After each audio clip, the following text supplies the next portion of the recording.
그 티칭 여러분 안녕하십니까, 이의용입니다. 우리는 지금 어떻게 하면 학생들을 좀 더 잘 가르칠까에 대해서 계속해서 여러 가지 팁을 좀 생각해 보고 또 교육의 개념에 대해서 생각해 보고 있습니다. 자, 오늘은 이제 우리가 참주체상 중에서 어떻게 주도권을 학생들에게 수업의 주도권을 줄 것인가에 대해서 생각해 보겠습니다. 여러분 그 주례 없는 결혼식 가보셨죠? 저도 이제 주례를 참 많이 했습니다. 제자들도 주례를 하고 많이 했는데, 언젠가부터는 주례를 요청을 안 하더라고요. 그래서 이제 여러 결혼식에 이렇게 가보면, 이제 자기네들이 다 하더라고요. 이것저것. 그래서 뭐 지루한 그 주례 선생의 주례사 같은 거 없고, 심지어는 뭐 아예 아무도 이렇게 들어오지 않게 하고, 신랑 신부가 축가도 자기가 부르고 자기네들끼리 부르고 또 뭐 사회도 자기네 친구들이 이렇게 다 하고 모든 것을 자기네들끼리 이렇게 하는 그런 모습을 봅니다. 저는 이제 이걸 보면서 기성세대로서 이거 세상이 많이 바뀌어가고 있구나, 이런 생각을 합니다. 그리고 주례를 하신 분들이 그동안 참 잘못했구나.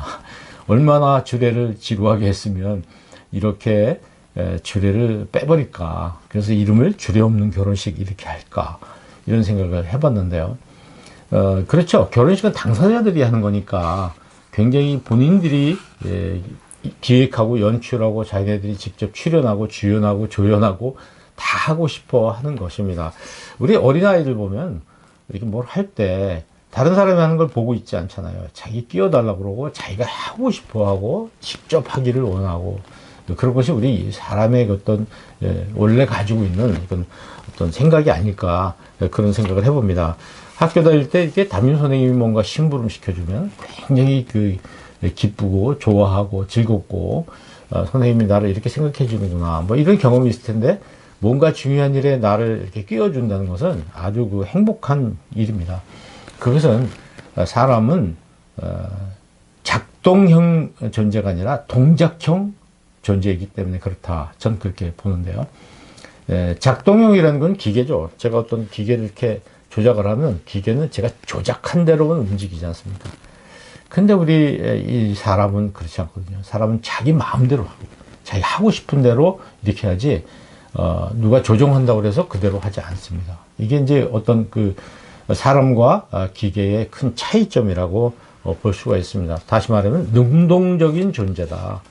인생은 능동적인 존재, 내가 주도하는 그런 삶을 살고 싶어 한다, 이렇게 볼 수가 있죠. 근데 우리 이 사람은 이 동작형인데, 그래도 불구하고 자꾸 사람을 작동형 존재로 보려는 경향이 있습니다. 이건 우리 부모님들도 마찬가지고 학교 선생님들도 마찬가지고 또 정치하시는 분들도 마찬가지죠. 상대방이 기계처럼, 기계의 부품처럼 움직여줬으면 다루기가 굉장히 좋으니까 그렇게 되길 바라죠. 가장 심한 것이 이제 군대 아니겠습니까? 그럴 경우 일사불란한 것 같지만 굉장히 많은 문제점을 또 나타내기도 하죠.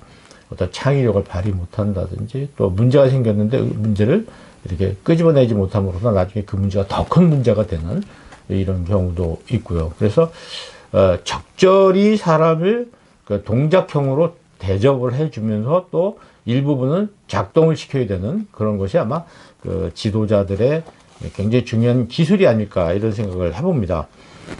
우리가 이제 수업을 할 때 이런 학습자를 동작형으로 보는 견해와 또 작동형으로 보는 견해, 두 가지가 서로 밀당을 합니다.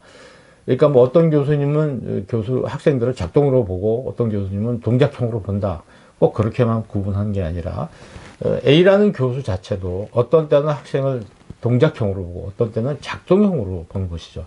그래서 어떤 때는 학생들을 굉장히 자유롭게 모든 것을 권한을 위임하고 이러면서도 어떤 때는 또 굉장히 타이트하게 통제하고 간섭하고 마치 경찰처럼 그렇게 학생들을 감시하고 그러는 경우가 또 없지 않아 있습니다. 그래서 얼마나 통제를 해야 되고 얼마나 위임을 해야 되는가라는 문제는 우리 가르치는 선생님들에게 굉장히 중요한 문제이기도 합니다. 과제죠. 근데 이것은 뭐 리더십에서도 마찬가지입니다. 어떤 부하 직원들을 또 조직의 구성원들을 이끌어갈 때 얼마만큼 위임을 하고 얼마만큼 통제할 것이냐. 이건 매우 중요하죠. 잘못 통제를 하면 또 위임을 덜해서 생기는 문제가 있고, 잘못 위임을 하면 통제를 안 해서 생기는 문제가 발생되기 때문에 이것은 참 어려운 문제다. 이런 것을 우리가 오늘 생각해 봅니다.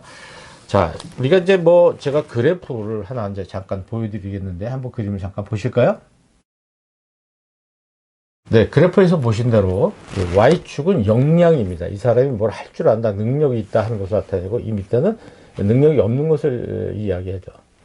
그 다음에 이제 이런 Y축이, X축이 있습니다. X축의 이제 오른쪽은 굉장히 의욕적이고 태도가 좋다, 이런 걸 의미하는 것이고, 이제 왼쪽은 그렇지 못하다, 의욕이 없다, 태도가 나쁘다, 이렇게 볼 수가 있어요. 그래서 이제 이것에 따라서 우리가 위임과 통제를 어떻게 해야 되느냐는 문제가 달라지는 것이죠. 이제 예를 들면 리더십에서 제가 이끌고 있는 부하 직원이 역량도 뛰어나고 태도도 뛰어나다, 이럴 경우가 있지 않습니까? 이 사람들에게 또 반대로 또 그렇지 못한 사람도 있을 것이고, 어떤 사람은 역량은 뛰어나는데 태도가 나쁜 사람이 있고, 어떤 사람은 태도가 열심히 있는데 역량이 떨어지는 사람이 있다고 했을 때, 모든 네 사람 종류를 똑같이 어떤 위임과 통제 이런 것을 똑같이 한다면 어떤 결과가 나올까요? 이게 굉장히 많은 문제가 오히려 생길 수밖에 없는 것이죠. 그래서 역량과 태도가 둘 다 뛰어난 사람은 어떻게 됩니까? 우리 리더십에서는 역량과 태도가 뛰어난 사람한테는 굉장히 많은 걸 맡기라는 겁니다. 많은 걸 맡기라는 거죠. 우리 자녀들이, 학생이 공부도 잘하고 자기 일 알아서 열심히 하고 또 공부도 잘할 경우에, 이럴 경우에는요, 그 학생이 너무 간섭하면 안 됩니다. 굉장히 많은 것을 위임을 해줘야 되는 거예요. 그런데 그런 아이를 만약에 통제한다고 생각해보세요. 통제를 하기 시작하면 이 학생은 의욕을 잃게 되고 공부를 또 못하게 되는, 성과를 내지 못하는 경우가 나오겠죠. 근데 학생들도 마찬가지라는 것입니다. 또 태도는 굉장히 좋아요. 뭔가 하려고 그러는데 실력이 따라주지 못하는, 역량이 떨어지는 학생들이 있을 것입니다. 이런 학생들은 어떻게 해야 되나요? 이런 학생들에게 뭔가 알아서 해라고 위임하면 굉장히 많은 문제가 생기죠. 지금 우리 대부분의 그 학생들이 보면 스스로 하려고 하는 의욕이 많이 떨어지는 학생들이 굉장히 많이 있습니다. 학생들 중에서. 이런 학생들을 어떻게 할 것이냐는 건 굉장히 큰 문제가 되죠. 다시 말씀드리면 아까 역량도 뛰어나고 태도도 굉장히 좋은, 열의가 있는 그런 사람에게는 많은 위임을 해줘야 되지만은 정반대의 인물이 있잖아요. 역량도 떨어지고 하려고 하는 의욕도 없는 그런 학생은 어떻게 해야 되냐면은 굉장히 촘촘하게 통제를 할 수밖에 없는 것입니다. 통제를 해서 간섭을 하고 또 많은 것을 뭐랄까요, 감독을 하면서 스트레스를 주면서 원하는 방향으로 이끌어 가야 되는 어려움이 있습니다. 근데 만약 그런 학생들에게 첫 번째 학생같이, 첫 번째 유형의 학생같이 모든 걸 위임한다 그러면은 이 학생은 굉장히 그 뭐라 그럴까요, 나쁜 성과가 나올 수밖에 없다는 것입니다. 자, 이제 세 번째 유형은 뭐냐면 역량은 뛰어난데 열심이 없는 거예요. 태도가 좋지 않은 것입니다. 굉장히 똑똑하고 자질도 있는데 공부를 안 하는 거죠, 말하자면. 이랬을 때는 어떻게 해야 되느냐. 이런 학생을 계속 가르치고 공부 통제하고 이래서 성과가 날 수 있겠는가. 그래서 리더십에서는 이런 경우에는 동기부여를 해요. 동기를 부여해요. 마음을 바꿔줘야 되는 거죠. 열심히 할 수 있게 마음을 바꿔줘야 되는데 마음을 바꿔주지 못하니까 안 하는 거죠. 안 하는 거죠. 그래서 자꾸 공부하기 싫은 학생을 공부하도록 계속 스트레스를 준다. 계속 교육하고 훈련시킨다. 성과가 없잖아요. 그런 학생은 차라리 뭔가 우리가 자녀 교육을 한다고 했을 때 같이 여행을 한다든지 하면서 그 아이의 마음을 좀 돌려주기 위한 동기부여를 할 수 있는 방법으로 전략을 바꿔야 되는 것입니다. 그와 마찬가지로 우리 학생들도 만약에 수업 전체가 학생들이 좀 태도가 불량하다고 했을 때는 막 혼을 내고 더 강력한 스트레스를 주는 것보다는 오히려 분위기를 전환해서 좀 좋은 그 동기부여를 시켜줘서 태도가 좋아지도록 바꿔주는 그런 것이 필요하겠죠. 네 번째 경우에는 역량은 형편없는데 굉장히 열심히 하려고 하는 학생이 있는 거예요. 역량은 아직 떨어지는데 실력은 좋지 않지만 뭔가 참 열심히 하려고 제일 앞자리에 앉고 그러거든요. 역시 이런 학생에게는 이제 좀 더 좋은 교육과 훈련을 시켜주는 것이죠. 보충 수업도 그래서 하는 것 아니겠는가 이런 생각을 우리가 해봅니다. 자, 오늘 제가 이제 주례 없는 결혼식에 대해서 여러분께 좀 말씀을 드렸습니다. 우리가 주례 없는 결혼식이 꼭 이상적이라고 볼 수는 없습니다. 사람들에 따라서 다른 것입니다. 그런 의미와 이런 걸 찾기 위해서 자기네들이 주도적으로 결혼식을 해보겠다는 부부에게는 자기네들 스스로 해보도록 맡기는 것이 참 좋다고 생각합니다. 그러나 그런 준비도 제대로 하지 못하고 이런 경우에는 부모님들이 또 어른들이 조금 옆에서 도와줘야 되지 않겠나. 그래서 우리는 이런 생각을 해봐야 됩니다. 과연 이 학생 또는 이 학생들을 통제하는 게 좋을까? 또 아니면 위임하는 게 좋을까? 물론 학생을 보면 그거부터 판단하셔야 됩니다. 그래서 뭔가 여러 가지 조별로 뭔가 활동을 할 때도 굉장히 잘 돌아가는 조는 맡겨두는 게 좋은 것 같고요. 전혀 되지 않는 데는 거기 맡겨두면 여기 폭망하는 거죠.